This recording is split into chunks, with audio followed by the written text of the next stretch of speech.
আজকে চিনি নতুন একটা রেসিপি লইয়া আজকে দেখলাম টেংরা মাছ বোনার রেসিপি। প্রায় ওকে দেখলে এবার কি আমি টেংরা মাছ বোনা হলাম। এক বোল দেখিয়া মনে হবে না যে আমি এক বোল রাঁধিলাম নি, আমি আমার পরিমাণ মতো রাঁধছি। সেখানে দেখা যায় ফার্স্টে আমার মাছ দিয়ে লইছেন, একটা বাটির মাঝে 1 চামচ হলুদের গুঁড়া দিয়েছেন, 1 চামচ মরিচের গুঁড়া দিয়েছেন 1 চামচ ধনিয়ার গুঁড়া দিয়েছেন, স্বাদ মতো লবণ যেটা মাছে দেয়। এখন এগুলো একটু পানি দিয়া ভালো করে মিক্স করে দিবা। এখন আলাদা একটা লোয়ারের মাঝে তেল গরম করিয়া দিলাইছন, এবারে কুচি করে রাখা পেঁয়াজ গুলো হালকা লাল লাল করে ভাজি করিয়া দিলাইবা।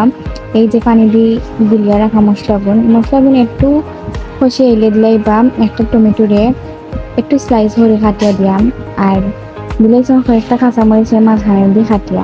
কাঁচামরিচ স্কিপও করতে পারেন, আমরা একটু ফ্লেভার লাগিয়ে দিচ্ছি। দেন এখন দিলাইছন মাছ দিয়া হালকা একটু নাড়াচাড়া করিয়া ডাকনান ডাকে রাখছে, ডাকনা তুলিয়া কিছুক্ষণ পরে আবার নাড়াচাড়া করিয়া দিলাইছন পরিমাণ মতো পানি দিয়ে ডাকনা দিয়ে ডাকিয়ে রাখি দিবা। ডাকনা তুলিয়া 10 মিনিট বাদে বাদে নাড়াচাড়া করিয়া দিছন। এখন এট লাস্ট ধনিয়া পাতা দিয়া বেশ একটু উতরাইয়া নামাই লিবা।